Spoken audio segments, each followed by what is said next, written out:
అయినా ఏనాడైనా ఒక గుర్తింపు ఇచ్చిందా? అసలు గుర్తింపు ఇచ్చుడు కాదు, అసలు బీసీలను జస్ట్ ఓటు బ్యాంకుగానే వాడుకుంటున్న నాటి నుంచి నేటి వరకు. ఇది మాత్రం వాస్తవం. ఇంకొకటి, ఏ పార్టీ పగ్గాలైనా బీసీ చేతికి ఇచ్చిందా? ఏనాడన్నా ఏ పార్టీ అన్నా? మీరు ఇంతగానో మాట్లాడుతున్నారు భీమరావు గారు, మీరు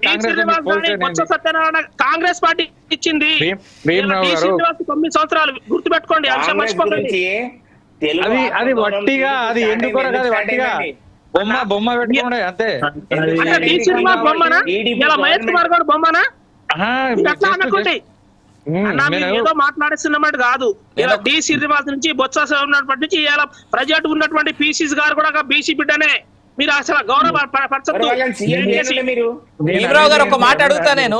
భీమరావు గారు ఒక మాట, సూటి ప్రశ్న. మన బీసీ పడ్డాన్ని పెట్టుకొని మీరు ఒక బీసీగా ఉండేలా అట్లా గౌరవపరచద్దు.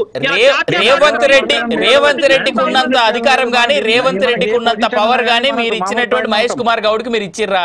మహేష్ కుమార్ గౌడ్ ని ఇవాళ నిజంగా వాస్తవానికి అన్యాయంగా ఒక గొంతులోకి బీసీ బిడ్డను ముంగడ పెట్టడం అనే ఉద్దేశాన్ని పెట్టారు తప్ప ఆయనకు అంత పవర్ ఇచ్చిర్రా మీరు? ఆయన నెత్తిన పెట్టుకున్నారు. ఆయన మాట ఎవరైనా వింటున్నారు? అసలు కనీసం గాంధీ భవన్ లో ఆయన కింద పనిచేసే ప్యూనే గాంధీ భవన్ ఆయన మాట వింటలేడు మహేష్ కుమార్ గౌడ్. ఇష్టం వచ్చినట్టు తిట్టిండు పొన్నాల లక్ష్మణి.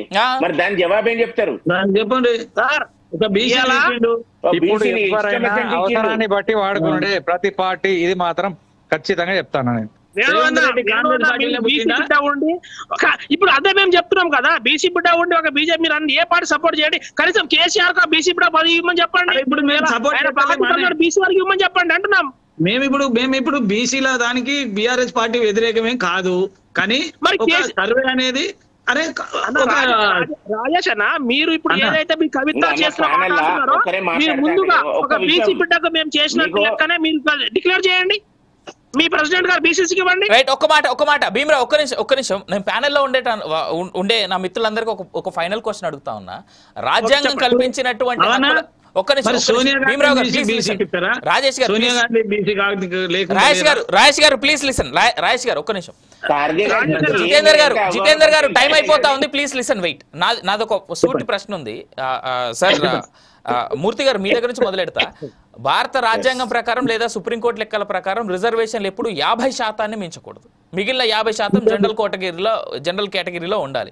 ఇప్పుడు అలా చూసుకుంటే ఏ రకంగా ఈ 42% కేవలం బీసీలకు ఇవ్వడం అనేటువంటిది కుదురుతుంది అనేటువంటిది మేజర్ ప్రశ్న.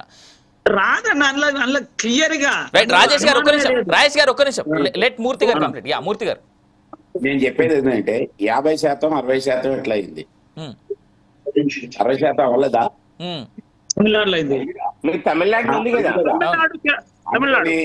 అందుకని ఇక్కడ నేను అనేది ఏంటంటే, ఇప్పుడు మాట్లాడే మిత్రులందరూ ఒకటే చెప్పాలా, రేపు శాసనసభలో 42% బీసీలకు రిజర్వేషన్ ఇస్తామని చిత్తశుద్ధి లేని కాంగ్రెసే పెట్టిందని అనుకుంటే, దాన్ని ఇక్కడ ఉన్న రాజకీయ పార్టీలు క్లారిటీగా చెప్పాలి. బీజేపీ చెప్పాలా, బీఆర్ఎస్ చెప్పాలా.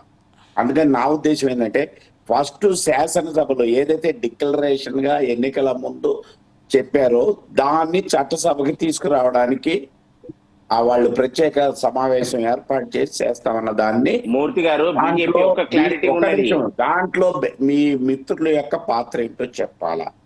రేపు ఇక్కడ ఏకగ్రీవంగా కానీ లేదా మెజారిటీగా కానీ ఆ తీర్మానం పార్లమెంట్కి వెళ్తే అక్కడ ఉన్న బీజేపీ దాన్ని సమర్థిస్తుందా, వ్యతిరేకిస్తుందా, ఇది చెప్తే చాలు.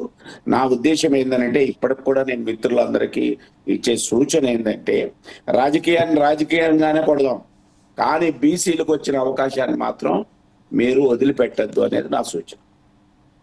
మూర్తి గారు, మీరు చెప్పిన సూచన మేరకు మీరు ఇవాళ రిలీజియస్ బేస్ కింద రిజర్వేషన్స్ మీరు ఇట్లా బీసీల కిందికి ముస్లింలను కలిపితే మాత్రం బీజేపీ ఎట్టి పరిస్థితిలో ఒప్పుకునే లేదు. ఇవాళ మీరు రజాకార్ మూమెంట్ లా SC population 18%. Span of 2 years లో 18% of the population converted into Muslims. ఇవాళ మీరు ఒక్క నిమిషం జితేందర్ గారు ఒక్క నిమిషం రాజేష్ గారు ఒక్క నిమిషం. మూర్తి గారు, మీరు సవరణ చేయొచ్చు, పార్లమెంట్ లో సవరణ చేసేయండి. అది కాదన్నా, ఈ 42% అమలు అవుద్దా? మీరు మైనారిటీస్ ఉండే బీసీ 42 మాకు అవసరం లేదు, మైనారిటీస్ ఇందులో కలపకండి అని చెప్పి అక్కడ ఆ శాసనసభ నుంచి వచ్చిన తీర్మానాన్ని మీరు అమెండ్మెంట్ చేయొచ్చు, పార్లమెంట్ లో చేయొచ్చు, పార్లమెంట్ లో చేసి అది జరిగితే మీరు అన్నట్టుగా ముస్లిమ్స్ కావచ్చు, క్రిస్టియన్స్ కావచ్చు, బీసీలో కిందకి రాకుండా వాళ్ళు అన్నట్టుగా ఏదైతే రిజర్వ్ కిందికి వస్తారో కన్వర్టెడ్ గా ఆ కిందికే వెళ్ళిపోతారు అంతే వాళ్ళు. అది చేసే ధైర్యం నిజంగా బీజేపీకి ఉందా? ఇది అవుతుందా? అదే అంటున్నా, అది చేసే ధైర్యం నిజంగా బీజేపీకి ఉందా? ఇంకో విషయం, పెట్టి ఖచ్చితంగా మీరు స్థానిక సంస్థల ఎన్నికలల్లా బీసీలకు మొండి చేయి చూయించి ఈ 42 అనేది పక్కకు పెట్టి ఎన్నికలకు పోవడానికి కాంగ్రెస్ పార్టీ సిద్ధమైతుంది. అది అందరికి అర్థమైతుంది. ఎట్టి పరిస్థితుల్లో ఒక్క అడుగు కూడా వేయనీయము. మీరు 42% రిజర్వేషన్ దేవాలే, 42% బీసీలకు రిజర్వేషన్ ఇప్పియాలి, అప్పుడే ఎన్నికలకు పోవాలా? రైట్, ఫైనల్ అది డిసైడ్ చేయండి. ఫైనల్ గా మాధవ్ గారు మీ ఫైనల్ కామెంట్స్. మీరు చెప్పింది కదా కామారెడ్డిలో, మీరు చెప్పిన డిక్లరేషన్. రాజేష్ గారు ఒక్క నిమిషం, మాధవ్ గారు, సంస్థల ఎన్నికలకు పోతామని ప్రకటించండి, అయిపోయింది కదా. రైట్ మాధవ్ గారు, ఎన్నికల్లో పోవడం కాదు, ఖచ్చితంగా బీసీ వాళ్ళకు న్యాయం జరిగిన తర్వాత ఎన్నికల్లో వెళ్తాం, కానీ మేమే మీ లెక్క అయితే అన్యాయం చేసి బీసీలకు ముందుకు వెళ్ళామనేది మా స్టాండ్ ఉన్నది. కాంగ్రెస్ పార్టీ ద్వారా స్టాండ్ తీసుకున్నది. ఎన్నికల పేర్లతో డ్రామా చేయకండి అనేది బీఆర్ఎస్ కాంగ్రెస్ ఒకటే, అది చేస్తుంది. మూడు పార్టీల అవసరానికి తగ్గట్టు ఒకరికొకరు సపోర్ట్ చేసుకునేటోళ్ళు ఉన్నారు తప్ప వేరు కనబడతలేరు. దేశంలో ఈడబ్ల్యూఎస్ తీసుకొచ్చినప్పుడు ఎవరు చేసింది? అలాంటప్పుడు ఇలా ముస్లింలు అన్నప్పుడు బీసీలో కలపద్దని చెప్పేసి మీరు చట్టాలు చేసి పంపించండి. బీసీలు వినాలి అందరూ. వాస్తవానికి ఇప్పుడు జితేందర్ గారు రాంగ్ కామెంట్స్. జితేందర్ గారు సబ్జెక్ట్ కి రిలేటెడ్ కాదు, సబ్జెక్ట్ కి రిలేటెడ్ కాదు. రైట్ జితేందర్ గారు, ఎన్నున్నాయో అవన్నిటి మీద మీరు కమిటీ వేసిండ్రు, సిట్ వేసిండ్రు, దాని మీద ఏం జవాబు వచ్చింది ఇంతవరకు చెప్పిన కాంగ్రెస్ వాళ్ళు? అరెస్ట్ చేస్తారన్నారు, ఏం అరెస్ట్ చేసిండ్రు? మీరు ఇవాళ బీఆర్ఎస్ ఇది ఇద్దరు కాకపోతే మా దగ్గర మేము లిక్కర్ స్కామ్ మేము బయట పెట్టినాము.